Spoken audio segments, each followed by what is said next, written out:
with enormous and enduring gratitude to have had the opportunity to serve the country I love. A tearful Theresa May announcing she's out as Prime Minister of Britain. A free-for-all to replace her is shaping up tonight. Be on guard, the con artists trying to steal money from Catholics in the Brooklyn diocese are getting more brazen. America's heartland still on alert for new deadly storms. Plus, new priests and deacons are on the way to serve God's people in Brooklyn and Queens. The news starts right now.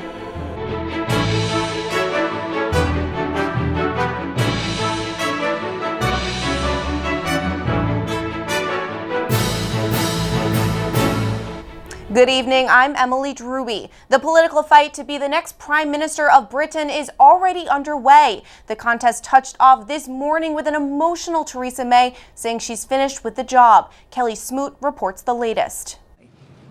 But it is now clear to me that it is in the best interests of the country for a new Prime Minister. In an emotional speech outside her office in London, UK Prime Minister Theresa May announced she will soon be stepping down. I am today announcing that I will resign as leader of the Conservative and Unionist Party on Friday the 7th of June. May originally came into office on July 13th, 2016, replacing David Cameron, who resigned after the UK voted to leave the European Union, a move that came to be known as Brexit. But her tenure has been a divisive one. Everyone wanted to go, so it's about time she went. She's an excellent leader. I think she's a formidable woman, and for me it's a bit sad, really. And despite 3 attempts and multiple rounds of negotiation, May was never able to seal the deal and make Brexit happen. It is and will always remain a matter of deep regret to me that I have not been able to deliver Brexit. It will be for my successor to seek a way forward that honours the result of the referendum. President Trump, who heads to the UK in June, will meet with May before she leaves office. I feel badly for Theresa. I like her very much. She's a good woman. Economic analysts worry May's departure will make it more likely that the UK will leave the European Union without a deal. The current deadline for them to negotiate any deal is October 31st. Kelly Smoot, Currents News. In this country, President Trump is deploying an additional 1,500 troops to the Middle East. The soldiers are to blunt what is seen as a rising Iranian threat against U.S. forces in the region. We want to have protection. The Middle East, we're going to be sending a relatively small number of troops, mostly protective, and some very talented people are going to the Middle East right now. It'll be about 1,500 people. Many of the troops will support Patriot missile batteries and reconnaissance aircraft. On the political front, the president could be facing trouble with Catholic voters as he runs for re-election. A majority of Catholics, 55%, are telling pollsters that, at least for now, they will definitely not vote for Trump in 2020. 32% are definitely going back to back the president. That's a shift from the 50% of Catholic voters who voted for Trump in 2016. An important update tonight on a vicious scam that's targeting the good hearts and money of Catholics in the Brooklyn diocese. One or more thieves are behind the con, and it's getting more brazen, with fake text using the names of priests and now the bishop. John Quaglione, the Diocese of Brooklyn's deputy press secretary, got what looked like a text message from Bishop Nicholas DiMarzio asking for a favor. I cautiously responded and asked, how can I help? Knowing someone scamming Catholics in the diocese, he was on high alert. Asking for $300 worth of gift cards in $100 denominations for a person with cancer, suffering with cancer in a hospital, and ask me even to pray for the persons. That text and others are all fake. Currents News first reported on the scam 2 weeks ago. At least one person swindling thousands of dollars from the faithful by posing as local pastors. Now the con artist is upping the ante, posing as Brooklyn's beloved bishop. Very unfortunate. You feel terrible that people are harassed like this, and some might even believe it. It's very much a shame. At least 6 churches have been targeted, including St. Rose of Lima in Rockaway, Queens, St. Helen in Howard Beach, Incarnation Church in Queens Village, Our Lady of Perpetual Help in South Ozone Park, St. Clair in Rosedale, and St. Fortunata in East New York. John Heyer is the director of the annual Catholic Appeal, a campaign conducted in every parish of Brooklyn and Queens where people donate money. He says parishioners should be aware that this kind of text is unusual. We don't send out texts and ask you then to donate things like gift cards. Higher explaining parishioners would only receive a text if they sent one first, signing up for an annual Catholic Appeal notification. You would receive in response a link to the annual Catholic Appeal donation page where you could give your donation, which is completely secure. The diocese is alerting all parishioners to the scam. The hope is that no more people will fall victim to it. The police are on the case investigating the thefts. Now for good news in the diocese, we're days away from new priests. 4 men will be ordained on June 1st. Tonight, Currents News' Katie Anguser tells us about Deacon Pedro Angucho. She reports from Holy Child Jesus Church in Richmond Hill, Queens. Deacon Pedro Angucho's road to the priesthood was filled with doubts, but as he prepares for his ordination, he says the people from the Brooklyn Diocese have given him confidence to fulfill his vocation. I can see, the presence of God in the people, so that people made me, to think once again you are doing the right way, His way to God and the priesthood began in Colombia. Though Deacon Pedro is from a small city called La Plata, his family is large.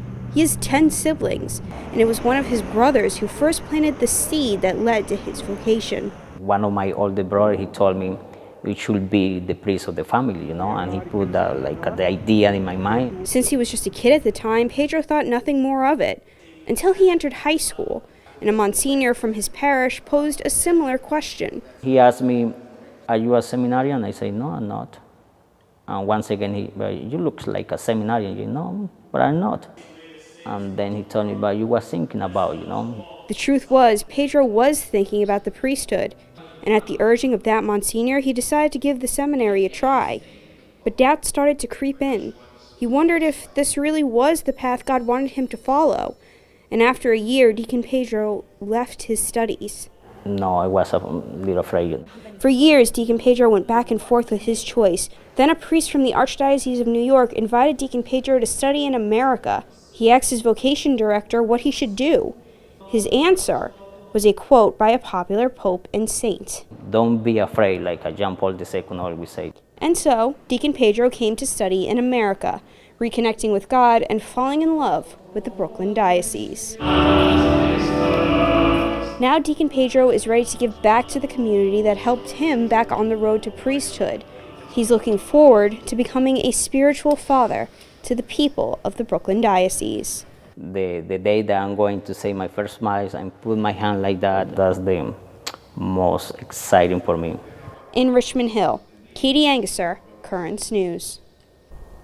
The latest now on the extreme and deadly weather punishing the middle of America. A woman almost drowned to death in a flash flood until Oklahoma church pastor Josh Hanna jumped into action. She was coming out of the window, and within 10 seconds of her being out of that truck, the truck sunk. It was completely gone. I knew at that point she's wanting me to tell her son bye, or she wanted to share in case it was her last moments. A second Good Samaritan pulled the woman out of the raging water. This storm spurring tornadoes ripping through America's heartland are leaving behind trails of debris and waterlogged cities. The forecast is grim. There's no sign of Mother Nature easing up anytime soon. Camila Bernal reports that residents haven't been able to start picking up the pieces. A week after a spate of severe weather began, it's just been chaos, complete chaos. People in the Midwest and Plain States are still living under threat of more to come. Days of rain have flooded neighborhoods, eroded lands, and put a strain on rivers and waterways. In Oklahoma, the Army Corps of Engineers had to open a dam along the Arkansas River to release some of the water, but the threat to the levees and homes along the river remains. If emergency personnel from our team comes to your house and tells you to leave, you have a couple hours before the floodwaters are expected to be in your neighborhood and you need to leave. On Thursday, at least one town was evacuated over fears 2 barges that broke loose would break a dam and flood the area. Instead, they struck without hurting the infrastructure. In Jefferson City, Missouri, residents continued digging out and cleaning up after Wednesday evening's EF3 tornado. You don't expect it, it just came within seconds. We barely made it to the bathroom. That storm killed at least 3 people, seemingly destroying all that was in its path. But there is no shortage of neighbors willing to help each other as they pick up what's left. The only thing I seen was my... Thank you so much. In Jefferson City, Missouri, I'm Camila Burnell. America's bishops are responding to the deaths and destruction from the storms, releasing a statement saying a call is made to all for prayers for the victims and their grieving families and communities. We are grateful that Catholic Charities and other organizations are in place working to provide emergency needs and to help rebuild. One of the strongest bills to protect the lives of the unborn is now law in Missouri. Governor Mike Parson signing the measure this afternoon as his state tries to recover from the storms. The law bans abortions beyond the 8th week of pregnancy. Abortionists could face up to 15 years in prison. Women who terminate their pregnancies cannot be prosecuted. The law goes into effect at the end of August, but legal challenges are expected.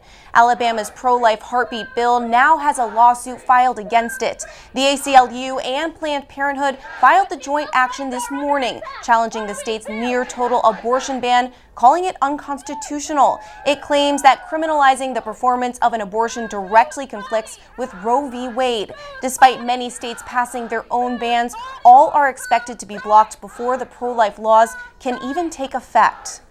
There's a lot more news headed your way. The Bishop of Brooklyn is about to have a busy holiday weekend. He'll ordain nearly 20 new deacons, but there's something special about this group and their wives. The Vatican's women's magazine is up and running again, the coordinator calling herself a feminist. Hear why she's not afraid to say it.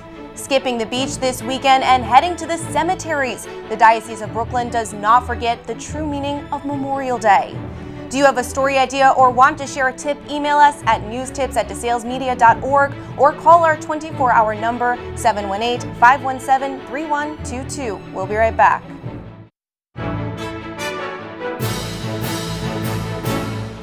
Tomorrow, Bishop DiMarzio will ordain a special group of men as members of the clergy, and their wives will be standing at their sides. The bishop joins Ed Wilkinson now to tell us more about them and the hard work they've put in. Ed? Thank you, and today Bishop DiMarzio is with us. We're going to talk about the ordination of permanent deacons, because tomorrow, Bishop, at St. Joseph's Co-Cathedral, you're going to be ordaining 18 men as permanent deacons. That's right. Who are these guys? Where are they coming from? Well, they're all from the diocese, that's one thing, and they've found their way. It's a 5-year preparation program, 1 year of aspirancy, where they learn about the program, and 4 years of study. And now I think 10 of the 18 are receiving a master's degree. This is the first class that has earned the master's degree, which comes from Dunwoody as an accredited seminary. So there's a master's degree in theology. So they're well prepared. And I think 5 or 6 of the wives also are receiving the degree because they can go with the husbands to the program. So some of them also, again, you have to get a degree. You have to have a college degree first. Some of the others don't have college degrees, so they weren't able to get the master's degree, but they attend the same classes, and they have a certificate program for them. So they're well prepared, and we just completed giving them assignments. They'll get assignments tomorrow, and we've found a place for all of them, some of them to their home parishes, some of them to different parishes. Some have very special skills that we can use in another place. So it's always a big help to the diocese. As you mentioned, that many of their wives are involved in these programs. All of these men are married? This time, all are married. And what backgrounds are they coming from? Are they professional people? They're manual laborers? I mean, it seems to run the gamut every year. I think we had many more with college degrees. And also, I think there's 6 or 7 Hispanics, and I think 5 of them had college degrees. So they're more educated people than we have had in the past, especially with some of the language groups. It's a long period of preparation, 5 years. I mean, they're working, they've got families and everything. Why do you think that they keep this enthusiasm up for this 5-year training? Well, it's difficult. First, normally they come to see, and they're doing something in their parish already. It isn't something they're coming to because they read it in a book. They're involved in their parishes. They know that there's things that can't be done by the priest that lay people can do. Deacons can do even better. They're ordained.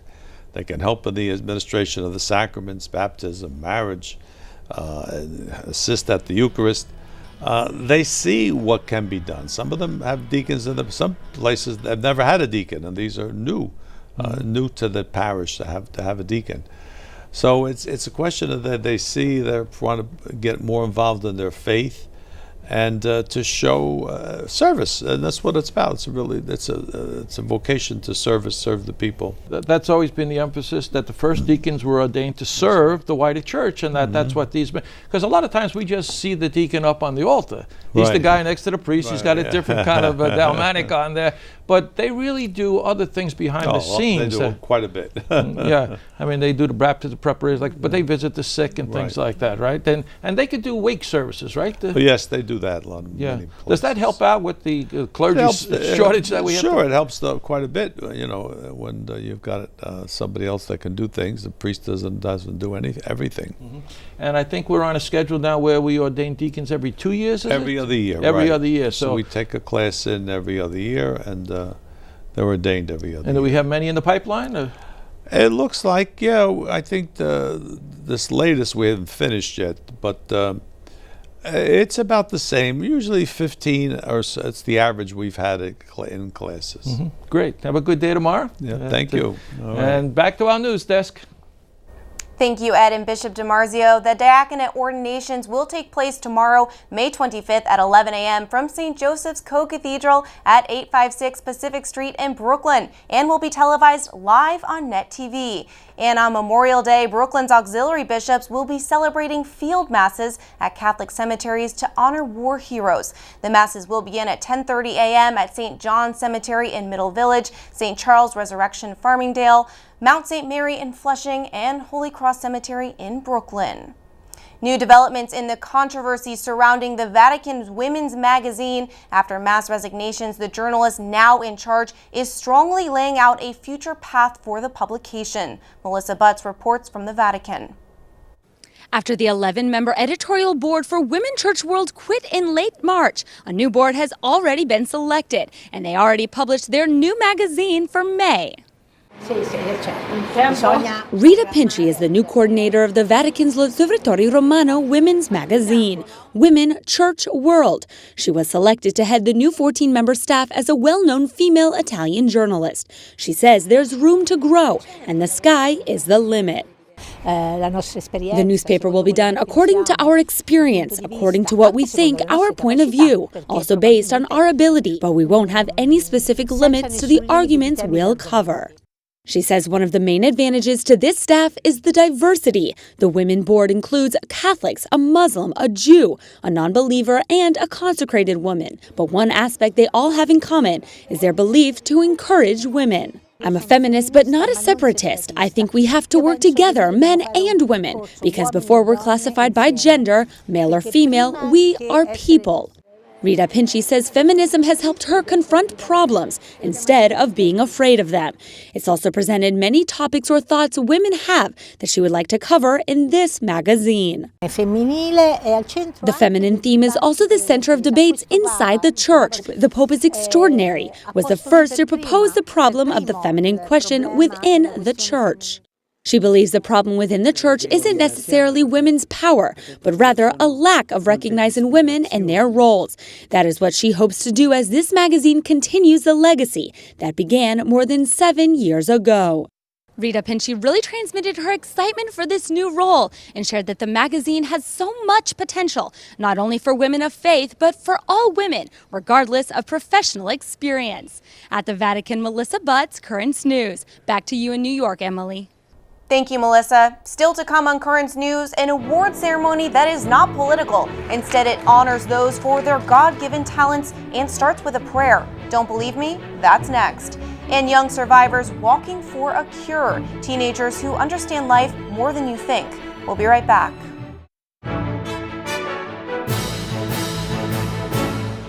Students at St. Bernadette Catholic Academy in Brooklyn celebrated Faith in Action together this afternoon, a day for them to participate in different faith learning activities by coming up with creative ways to teach about being Catholic.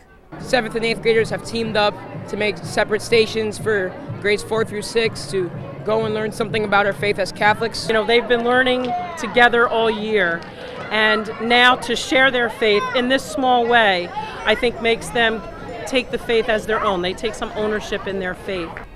Some of the topics discussed at each station were the commandments, the Blessed Mother, general faith facts, and morality.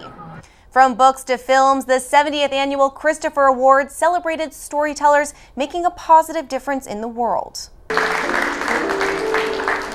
The awards were founded by a Catholic priest and promote Catholic values. We have an affinity for stories that affirm virtues like hope, faith, kindness, overcoming struggle, finding light in the darkness. And I think the world needs those kinds of stories today. So it's really important to celebrate those kinds of things. Over 20 folks were honored, including David Blight for his biography on Frederick Douglass, Lindsay Davis for her children's book, and Frank Siller for the work he does to support first responders and military heroes through the Stephen Siller Tunnel to Towers Foundation.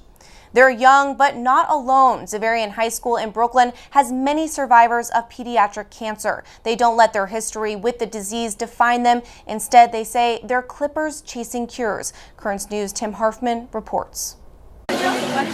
They're taking the disease sternly and in stride. Members of the Xaverian High School community using their feet to help defeat pediatric cancer.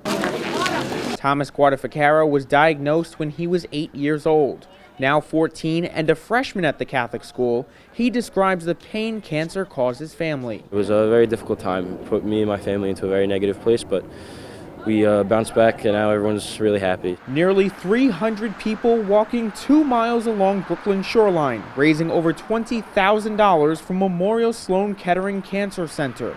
The place Thomas says saved his life. The event really means a lot to me that Xaverian as a community is coming together to raise money for all the other kids battling for their lives. Welcome to Xaverian. The Catholic school also selling t-shirts, bracelets, and headphones for the cause. Caitlin Mullen, a junior at Xaverian, was diagnosed when she was in 1st grade and also received treatments at Sloan Kettering. Doctors found a tumor in my eye, so I had to go through about 2 years of chemotherapy at Sloan Kettering.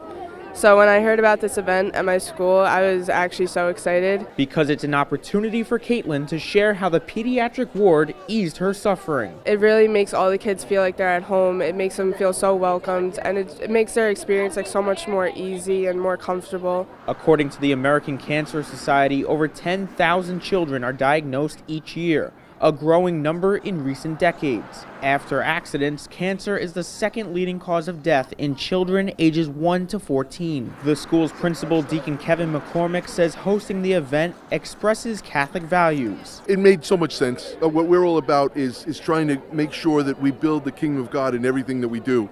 And whether it's in the classroom or the things that we do personally, that's important and what you expect from us.